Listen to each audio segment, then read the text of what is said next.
We're going to get started. Thank you all for coming early today, and a special thanks to our students. I'm so excited. So let's do this thing. Okay, Lynn. Miss Berry. Here. Miss Casper. Present. Miss Plum. Present. Mr. Hammonds is absent, and Miss Myers. Present.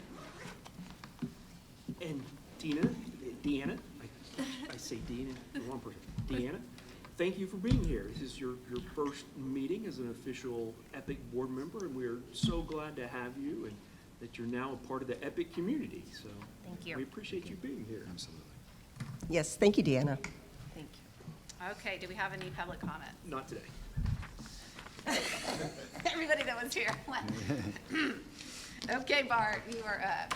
Okay, I think what we're going to do here is we have a special presentation. As you mentioned, we have EPIC students that are live and in person, and we are going to do a demonstration of esports. And so I would like to turn it over here and introduce to you all Caden, who is in charge of our esports team here at EPIC. And really, he has started this from its infancy and grown it to what we see today. And so I am so excited.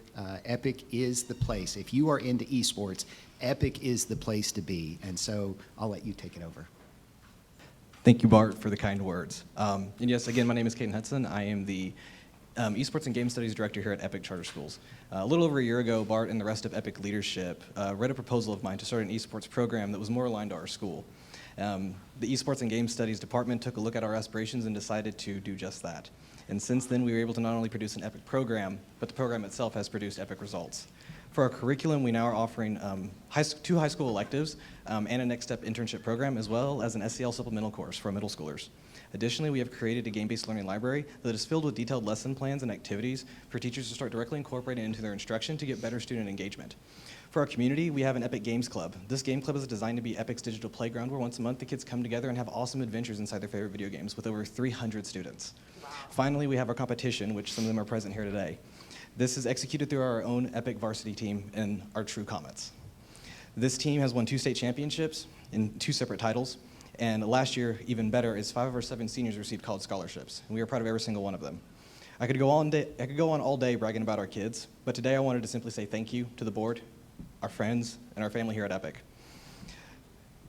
Pouring into these kids and supporting them, allowing them to show off how awesome they really are, and ultimately giving them the opportunity to be an EPIC Comet and to perform in a space that they're so comfortable in. So with that, we want to show you that. So I need Mr. Bart Banfield, Justin Hunt, Ms. Casper, and Mr. Webb. You have been called to the front stage. Rando, Karma.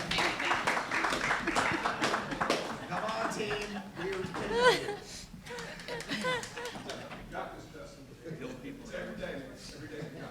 Love it. Oh, cool shirts. They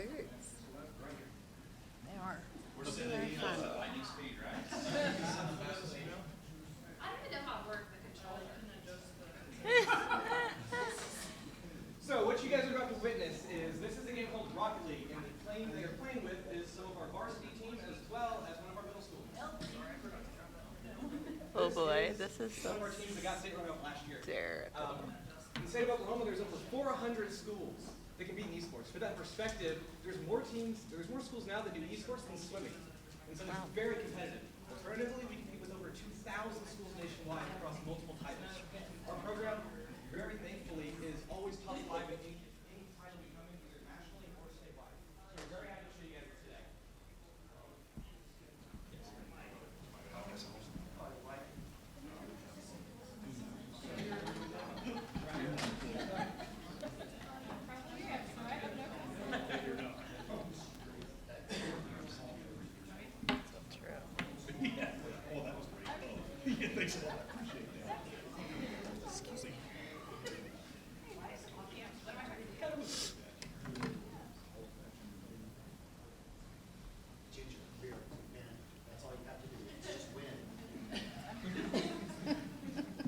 Go, Ginger, go.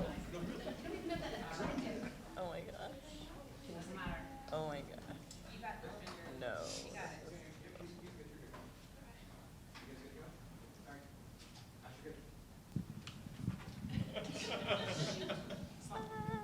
Oh, no, you're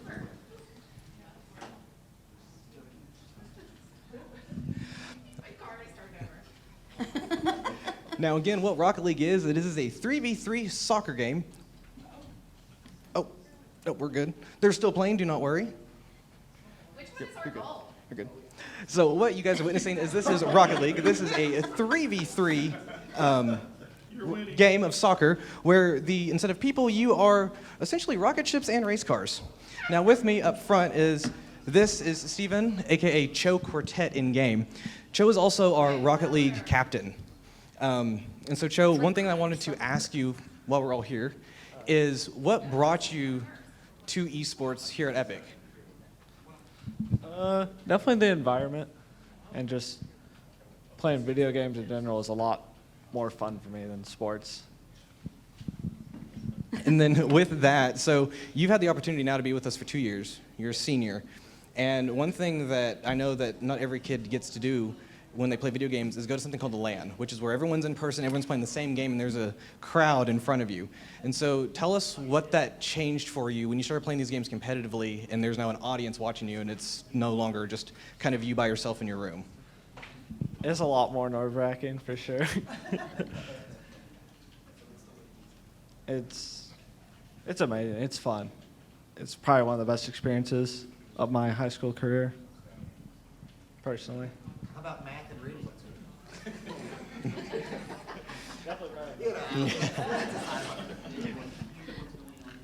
And then finally, one of the last things here as we get to talk about Rocket League for the last few minutes is you've been on a state championship team. You're also, again, on one of the best teams not only in the state but in the country when it comes to Rocket League. Tell us what that means to you, and if you had someone that was interested in this program, what would you encourage another student to do? I mean, I would encourage them to go as high as they want. Nothing's holding you back. You win as many as you want. No matter if you're good or bad,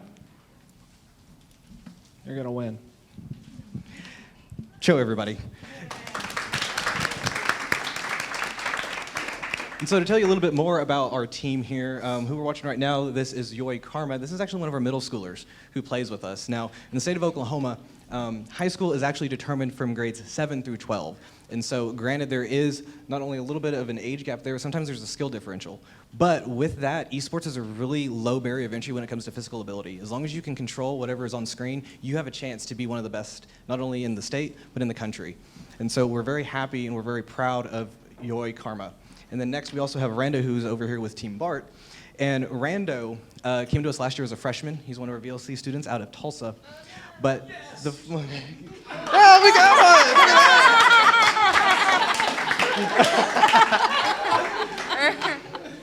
Look at that! And so with that, Rando was also the 6th best striker in Rocket League in the entire country. To again put that in perspective, there's over 2,000 schools that play this game. Multiply that by 3, and him being the 6th best in the country is incredible. And so we're so honored to have him. We're very happy to have him. And so a little bit more just about the program as this game continues and the excitement seems to be thrilling. We again we have 2 state championships. And last year, 5 of our 7 seniors did receive college scholarships. When I started this program, the ultimate goal was to essentially not only give these kids an opportunity to perform, it was one of the things that they're most comfortable at, but also give them a pathway to college. Also, esports is a growing industry. With over $3 billion last year, it's one of the fastest growing industries, not only in the country, but in the entire world. And so giving them another pathway or even an idea to maybe even a possible career after high school. This is something that we're extremely proud of, and regardless of whatever program you're in here at Epic, there's a home for you. If you love video games, there's a place for you here at Epic, because we make sure that this is just one part of an expansive curriculum and education that you can get here. And so with that, we have 30 seconds remaining for this demonstration. And it looks like right now the score is 2-1. Team Rando, which is the blue over here, is up by 1. Not quite sure who was on what, but I know you were coming and Rando were trying to battle it out, trying to get a last-minute score here, either trying to tie it up or trying to go home with a little bit of the glory. It looks like we might have Team Bart over here as they have 10 seconds left. They're trying to defend their goal. York Corman does slightly get it in, and there is a 2-2 with 5 seconds left. 4, 3, 2, 1, and that is it. Ultimately, there is overtime, but there is a tie because we do have to get... Yeah, we are good. We are good. Everybody, you're good to unplug. But yes, that is esports. That is what we do. Thank you guys so much for your time.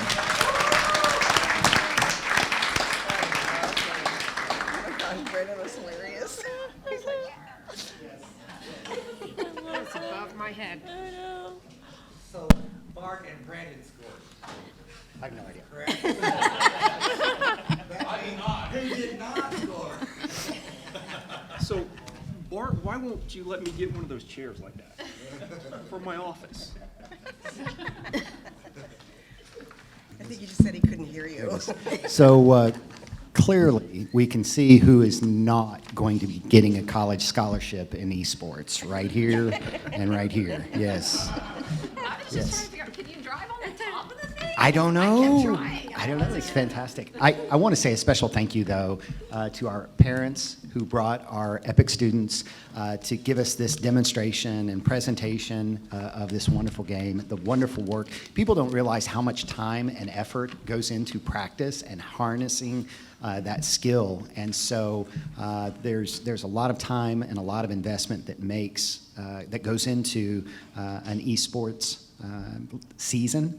And so I want to say a special thank you to all of our students that showed up here today, and then also a special thank you to our parents and caregivers who showed up to support everybody here. So again, if you're watching this and you are into esports, anywhere in the state of Oklahoma, EPIC is the home for you.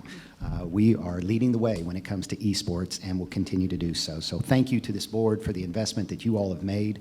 You can see from the chairs to the desktops, these are gaming desktops, and in the EPIC logo, and our kids are utilizing these machines every single week here at EPIC Charter School. So proud of our esports program.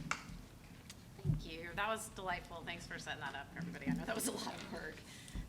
Do we have any reports from our committees? No reports. All right, then we are back to Bart. Okay, we're going to go to our superintendent's report here. I'll give Jeremy just a minute to pull it up. Superintendent's update for October 4th, 2023. Let's see what's going on. We're going to start with our 5 aspirations here. Next slide. 2023, the Fiestas Patrias. So EPIC hosted the children's area at the Oklahoma City Fiestas Patrias Festival held in Oklahoma City at the OCCC. It's one of the largest celebrations of Hispanic culture in Oklahoma, attracting thousands of people from all over the world. They partake in delicious food, live music, folklore, dancing, and official patrimony ceremonies, the crowning of Miss Fiestas Patrias. And as you can see clearly from the pictures, we sponsored the kids area. So a lot of fun. We've done that for a couple of years now, and again, it's part of our aspirations to be a conscience in our community. Next slide. Hispanic Heritage Month, and I want to highlight one of our students here, and so we'll just go ahead and click on the video, and you'll get to meet her. My name is Alondra Ortiz, and I'm a junior at EPIC. I've been singing since I was a little girl. I've always liked singing.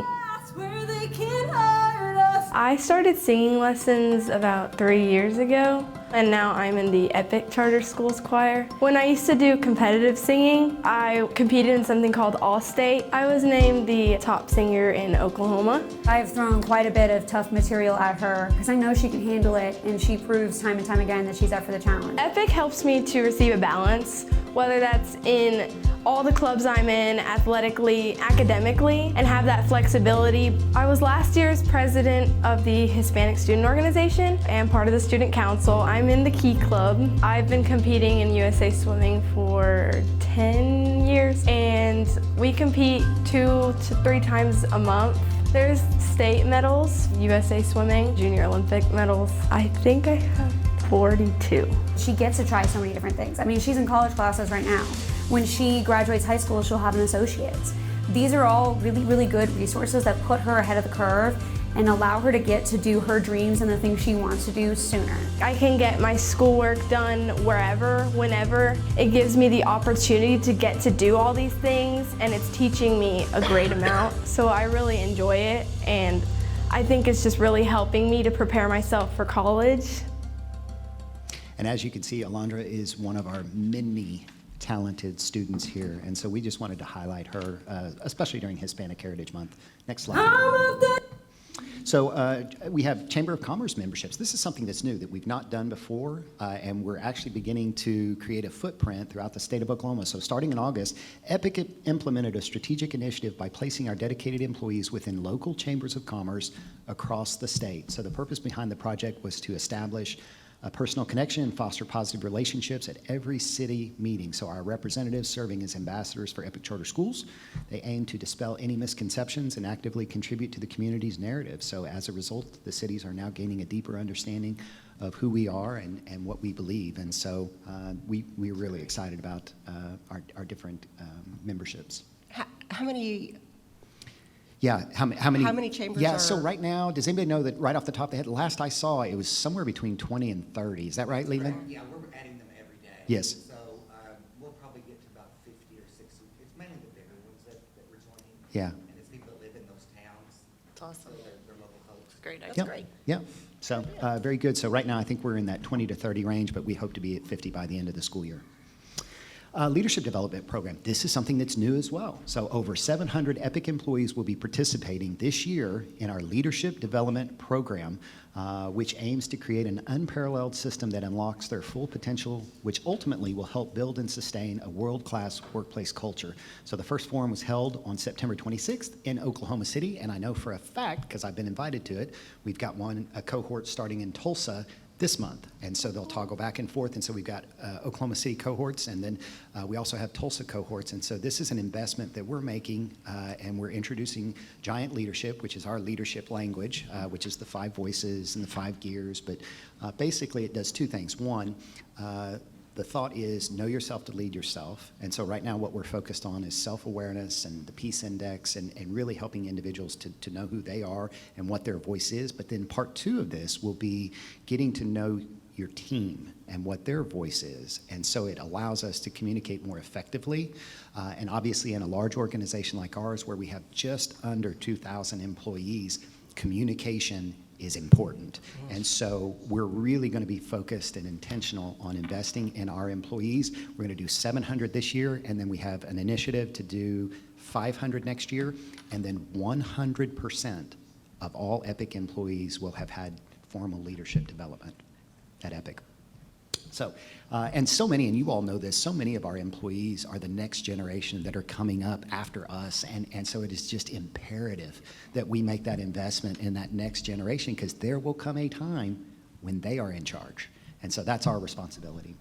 VLC sites, so we had the blessing to do some VLC sites. We got to go to the Tulsa Mid-High VLC this last month. It was just a couple weeks ago, and not only did we get to see the Mid-High, we also got to see the elementary, and I got to see the little ones and play with the little pre-K and K kids, and they are doing some wonderful work. You can see resource lessons, our Z-Space Lab, which is 3-dimensional learning there in the middle on screens, and it's really cool. That Z-Space Lab is cool. You can actually do like dissections of hearts and lungs via 3D. And so you just use this stylus and you can literally like cut open the body, the human body, and see the different layers of it. So it's a really, really interesting learning opportunity for our kids, and then obviously our English class as well.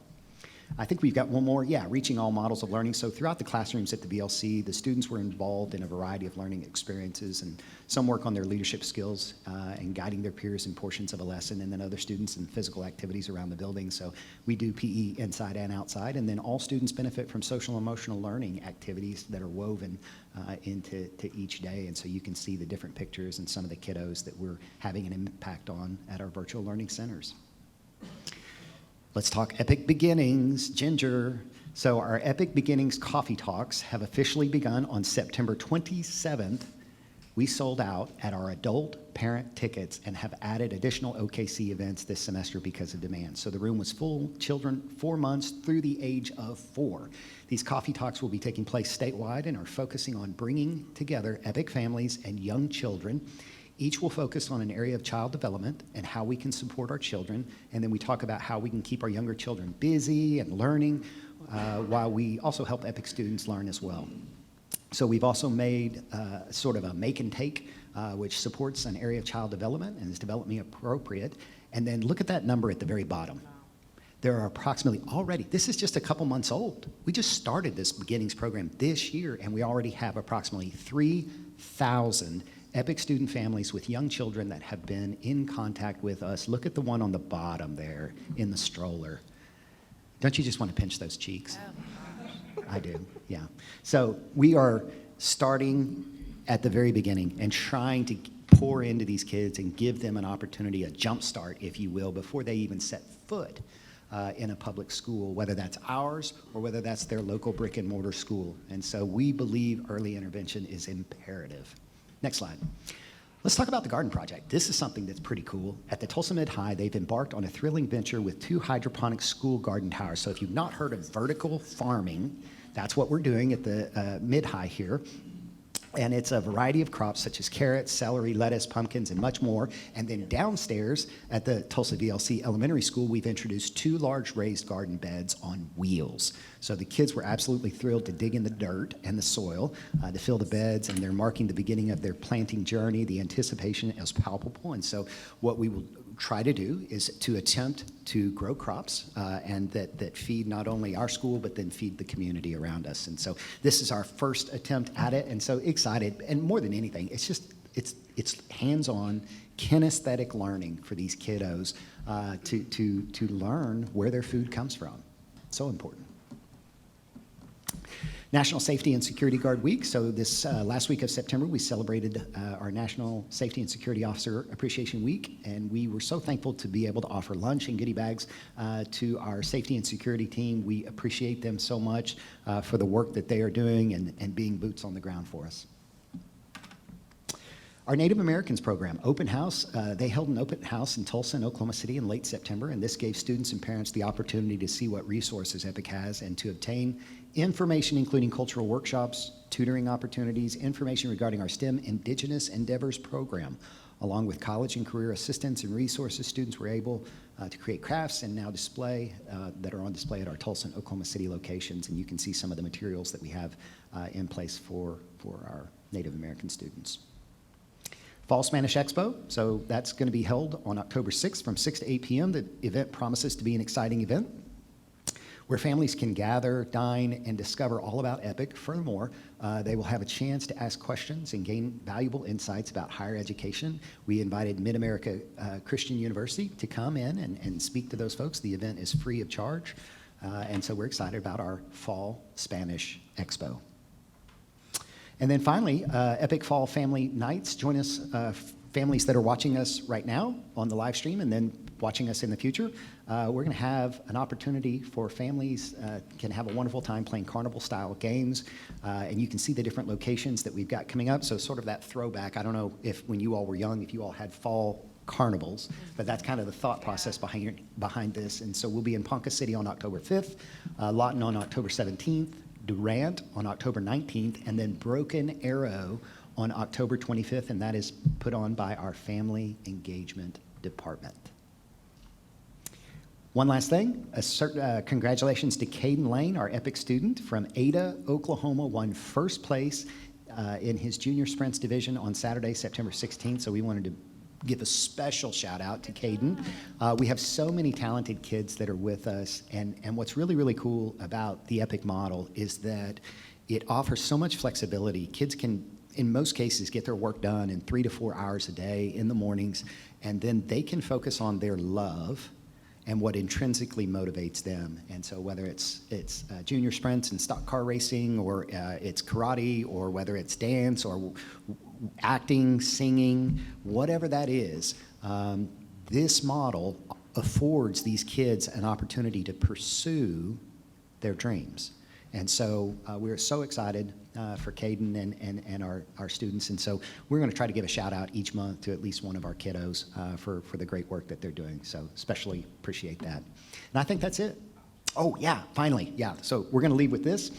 So many people don't know this, but 8 out of 10 students that come to EPIC Charter Schools as new students are either behind grade level or behind cohort in terms of their graduation credits to graduate from high school. So they're below grade level or they're behind in their credit count. And so in so many cases, EPIC has become the last chance for these kids. For whatever reason, their local brick and mortar school has not worked out for one reason or another, and they have fallen behind. And so we have been operating this school now for over a decade, serving these students. And two things that I'm incredibly proud of with these people that are here with us here today, our staff, is number one, we meet kids right where they are. And it doesn't matter if they're a 19-year-old freshman or if they're a 20-year-old and they're expecting. Like, we meet them right where they're at. We don't wait on them to come, we go to them and we meet them right where they're at. And what we do is we create an individualized plan for every single child. It's customized to get them from where they are to where we want them to be. And so we wanted to take it a step further this year. We've been doing that for over a decade. But now what we wanted to do as part of our commitment to our students to create college and career-ready students, future-ready graduates, which is what this board asked us to do. We've created what's called the RISE Academy, which is specifically created and dedicated to these students that are behind credit count. And how do we figure out a way to create wraparound services and this ecosystem that will focus on their needs and helping them to get where they want to go? And so we've launched the RISE Academy, and they're going to talk to you a little bit about it in this video. You're going to get to see some faces and some of the folks that are behind the scenes working with our kiddos to get these kids that, in some cases, these kids historically have become statistics. They've slipped through the cracks, they've become high school dropouts, and they've become statistics. And so what we're doing at Epic is we're converting numbers into names. Go ahead. RISE Academy is the idea that we can serve those kiddos who have gotten behind for whatever reason. We want to create an avenue by which they can receive the support to get through, to finish their schooling, and to start planning for life beyond. We're wrapping around these students with teachers that can adapt to their schedule. We have a counselor who's going to be working with the students. You know, what's going on in your life? How can we address those needs? It's a group of students that seem to speak to my heart because that was me. Ninth grade was a really tough year for me. I didn't feel prepared. I failed my first couple classes, and failure was let into my life. I allowed it into my life, and then when you fail once, you give yourself permission to fail more. And I had a teacher come to me and he gave me the choice. If you want to do this, then you have to do this, so you choose. And so I chose to let's get this thing back on track. Ideally, it's student choice all the way through. We want them to make the choice to attend. Students enter RISE Academy through a kind of a three-step process. They hear about it from their teacher. That teacher invites them to the RISE orientation, and from there, they can sign up for a one-on-one interview, and that's where we take a deep dive into that student's individual needs. The roster size in RISE is much reduced. We're serving around 20 students, right? And so it allows us to really dive deeper into what do you need. I want the teachers of RISE to know these kids and to know what their story is, to know what their situations are. I think it'll change kids' lives. Students will feel empowered and they'll begin to start taking control of their lives, and they'll start to say, I have the ability to do this, and these people are here to help me and be a resource to me, but ultimately it's me getting myself through this. RISE Academy. RISE Academy.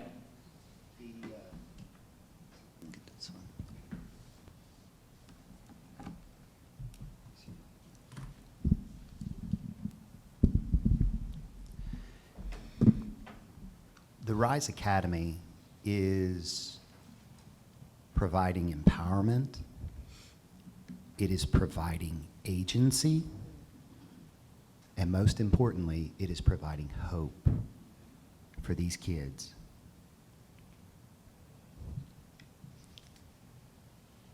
That's fantastic. Yeah, I don't even, that is,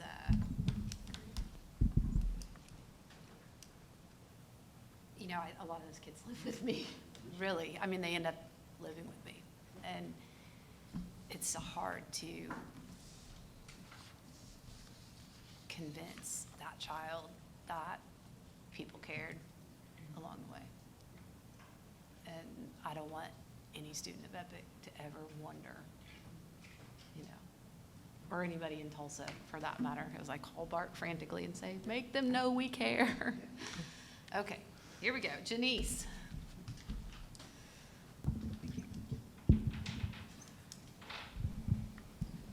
It was all fun and feels, and then we had to do finance. Going behind all of that is going to seem really fun and boring. Okay, so hi board.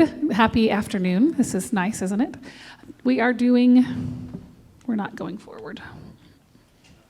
Nope. You do it. Okay, today we have in your packet the financial statements ending August 31st, 2023. Thank you. And as you can see on the more detailed statements, we had an ending cash balance of $57.8 million with $2.4 million in outstanding checks. And then as you trickle down from revenue to expenses and fund balances, our fund balance is almost $4 million at the end of August. It's still very healthy because of that very healthy carryover that we brought in. We are still way over budget for goal for our revenue because of the carryover. We're still slightly above our budget on expenditures, but that's expected with all those upfront expenses, and I'm starting to see it even out in September and October. But when you're at 33% of your revenue, as long as you're not over 33% of your expenses, you're doing okay. So we got lots of headroom there, so we're doing just fine. So still a green light for that. Here's the chart. So our our revenue in August was a little lower than last year. It's still in the 27 million range, so our state aid was what it was expected, and we had some federal claims. We saw quite a few come in September, and you'll see those next month. And then expenditure-wise, once again, we're a little higher than last year. A lot of that is driven by payroll. 75% of our expenses are payroll, and we had teacher raises and sped pay changes, and so there's a lot more of our spending is going out in payroll, which is every month the expenses are a little bit higher, but still rocking and rolling right along the budget that we expected. Unless there are questions about anything in your reports or that I presented, I'm done. Next month, we'll have a new budget to look at. So we'll be through FQSR, and our funding will be fairly solid, so we'll be bringing that to you next month for your consideration. Thank you so much. Thanks, Shanice.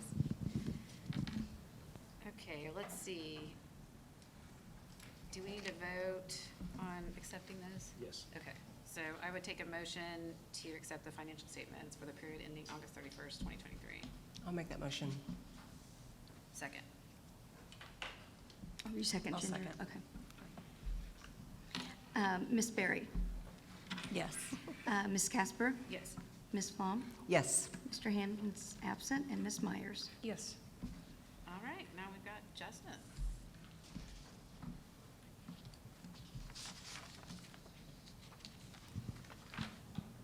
Okay.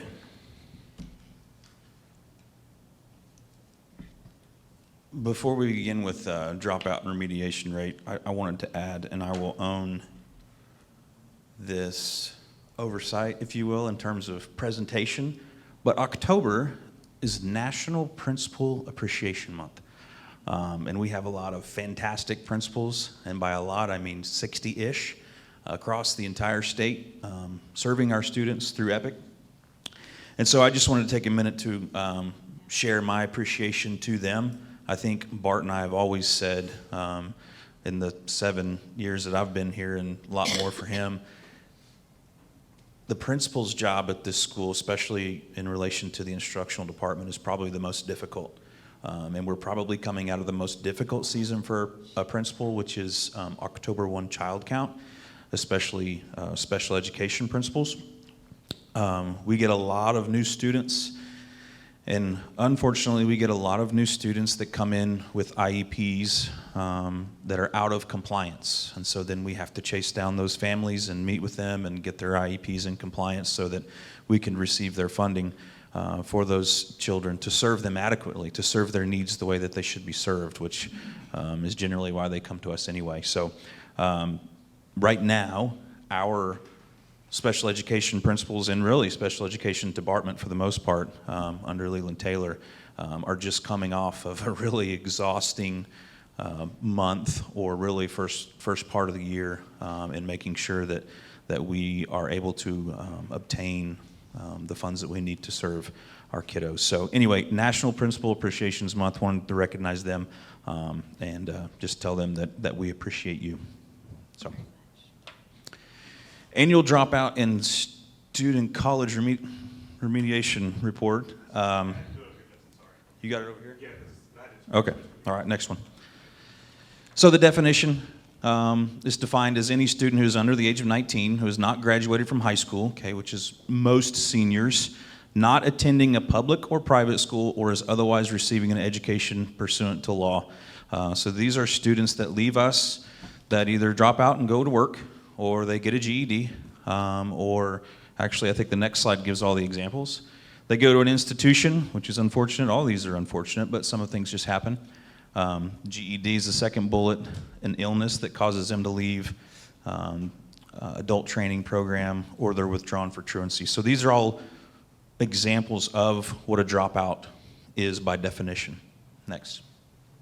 And then this is how it's calculated, which is interesting, but 9th through 12th, so you take your numerator, which is the number on top, are all of your 9th through 12th graders under 19, and then your denominator is the total enrolled in high school on October 1, 9th through 12th, and that's how you get your percentage. So every year we get the percentage. Next slide. For 2 years ago. Okay, so as you can see, the school year 2020 would be 1920. 2021 would be 2021. That's interesting. And then the data that we just received is the 2022, which is for the school year 21-22. Okay, so the huge bar in the middle, we were not prepared for the influx that we saw that was COVID. We had 64,000 kids, and then they left, and we did not have the proper folks in place to track where they went when they left.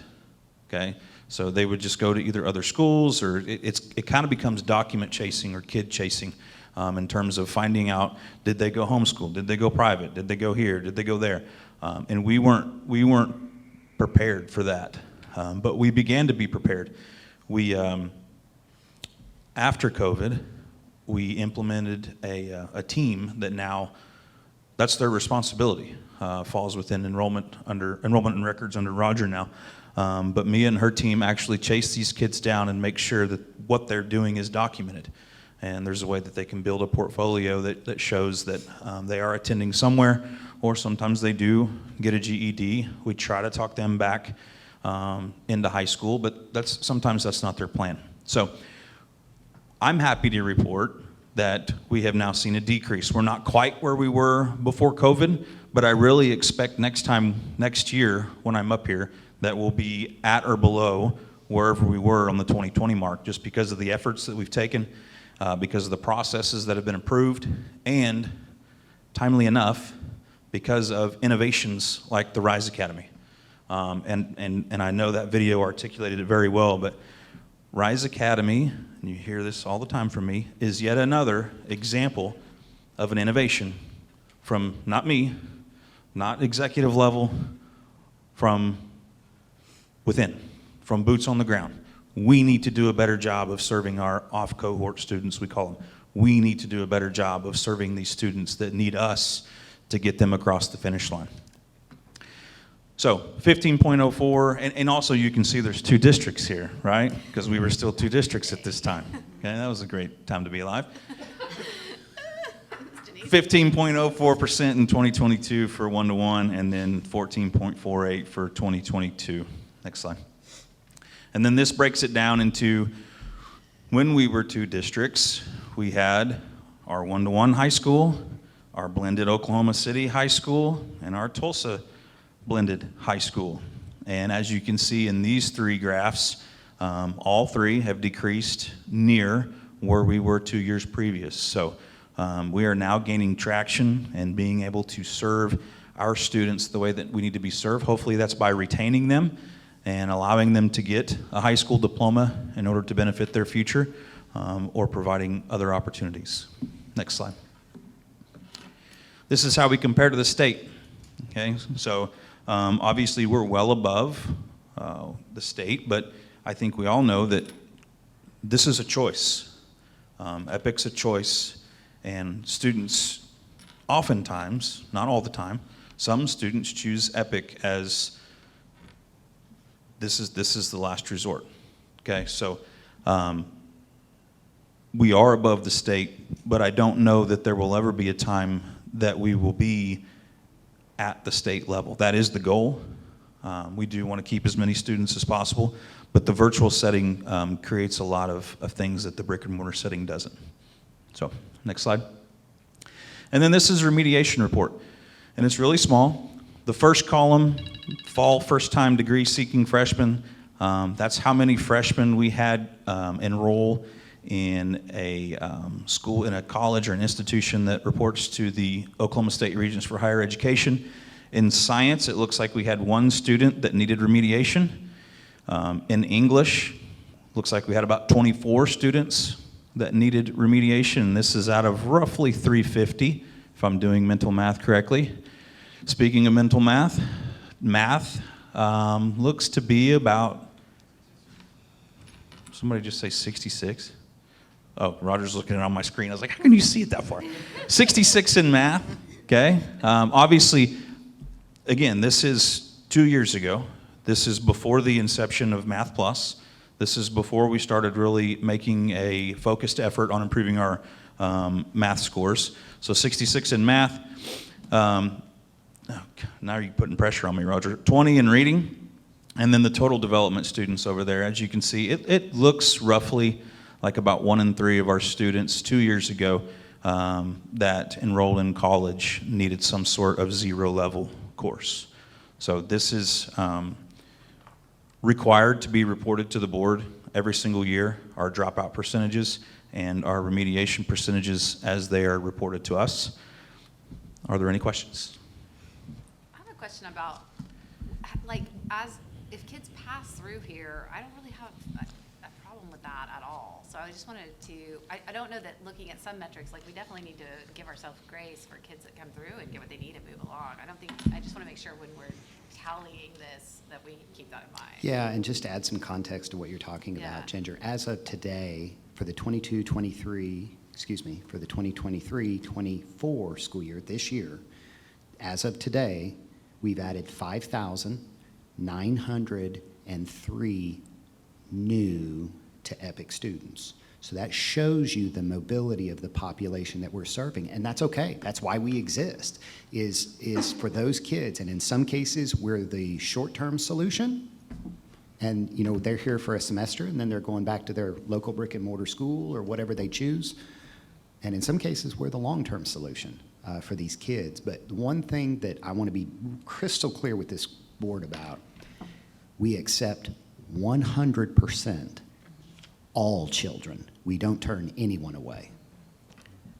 So what does that bring our total enrollment to, Bart? So as of today, it's slightly over 27,000 students, but to add some context to that number, here we are, it's October, we're still enrolling on average 100 students per day in October. Wow. Yeah. So it's just unlike any school in Oklahoma. I almost want a metric that shows the flow, and that, I just want to say, like, that's a beautiful piece that we add, not something we just be careful that we don't, So when we enroll, if I may, is there a way to track those individuals that we might think are good candidates for being a short-term student, so that maybe we don't feel so badly about losing X number? I mean, maybe there's a column that could be added to the database. I definitely think so, Dina. I think that we have a variety of key performance indicators that we track, but that's certainly something that we can look to add to the mix. But it's really, we are a school, as Justin mentioned, we are a school of choice. Right. Parents can choose to come to us whenever they want, and they can choose to leave whenever they want, and we honor that choice. And so, but that's a good KPI. I think it'd be nice to just have that field available. Yeah. I agree. I think there's something in here to find that's like, hey, this is good work. If we don't retain the student, that's not always the goal. The goal is to meet the student's need. So we got a metric that shows that. So, okay, that was wonderful. Thank Thank you. Thanks. I always appreciate hearing from you, Justin, truly. Thank you for your dedication to this place. And we just need to vote to accept the report. I'll motion to accept the dropout report and college remediation. Second. Ms. Berry? Yes. Ms. Casper? Yes. Ms. Flom?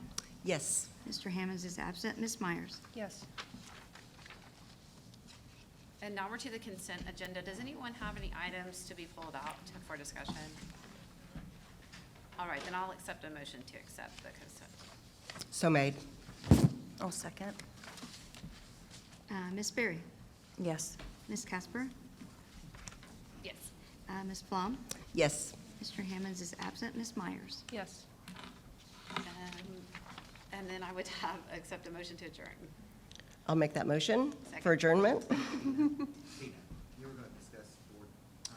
Oh, that's right. Thank you for reminding me that. pause. I do apologize. In looking at my personal calendar for the next couple of months through the holidays, and I'm sure I'm not anyone special when thinking about this, there's going to be a lot of travel.